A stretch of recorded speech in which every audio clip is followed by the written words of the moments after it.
ভাগ্যের চাকা ঘুরে যায় কিভাবে তা আরেকবার দেখাচ্ছে হামজা চৌধুরীর লেস্টার সিটি। এবার আর পজিটিভলি না। ২০১৬ সালের ২ মে লেস্টারের মাথায় ওঠে প্রিমিয়ার লিগের মুকুট। দর্শক সমর্থকরা অবাক চোখে চেয়ে দেখে লিগের নতুন চ্যাম্পিয়ন দল, যাদের কেউ ভাবেনি। এর ১০ বছর পেরিয়ে গেল, সেই লেস্টার এখন কোথায়? হামজা যখন এই দলের ক্যাপ্টেন্সিটাও করছেন, সেই নীল জার্সিধারীরা চ্যাম্পিয়নশিপের রেলিগেশন জোনের রেড সিগন্যালে ভুগছে।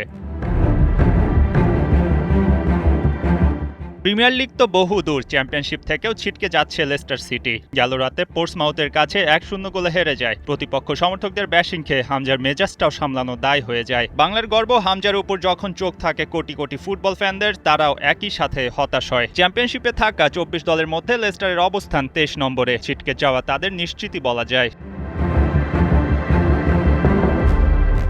হামজার প্রসঙ্গ আনতেই হয় এখানে। লেস্টার যখন থার্ড টায়ারে যাবে করছে, হামজা চৌধুরী নিজেকে উজাড় করে দিয়েছেন প্রায় প্রতিটা ম্যাচে। এবারের মৌসুমে প্রায় ২৭টি ম্যাচ খেলেছেন হামজা। মাঝমাঠে তার আগ্রাসী খেলা নিয়ে তো জানেন সবাই। যেভাবে প্রতিপক্ষকে ট্যাকেল করে বলের দখল নেয় চৌধুরী সাহেব, এক কথায় দেখার মতো। লেস্টারের একাডেমি গ্রাজুয়েট হামজার জন্য প্রিয় দলের এমন অবনমন মেনে নেয়া কতটা কঠিন তা বলাই বাহুল্য।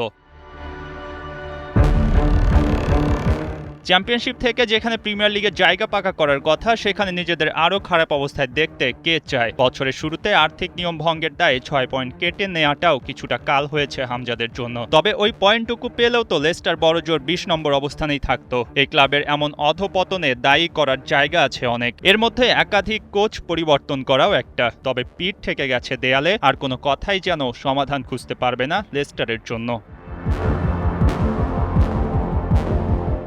লেস্টারের ভাগ্য নেই নিজেদের কাছে। পরের ম্যাচে হাল সিটির কাছে জিততে হবে, আর উপরের দলগুলোর পয়েন্ট হারানোর প্রার্থনা। তবে এসব শুধুই সান্ত্বনা। আগামী ২ মে ব্ল্যাকবার্নের বিপক্ষে চ্যাম্পিয়নশিপের শেষ ম্যাচ খেলবে লেস্টার। আর সেদিনই হয়তো অফিসিয়ালি থার্ড টায়ারে নেমে যাবে হামজা আর তার লেস্টার। কাকতলীয় আর নিষ্ঠুরতা ফুটবল দেখাচ্ছে এখানেই। লেস্টার ১০ বছর আগে যেদিন শিরোপা জিতেছে, ১০ বছর পর সেদিনই তাদের হচ্ছে আরও অবনমন।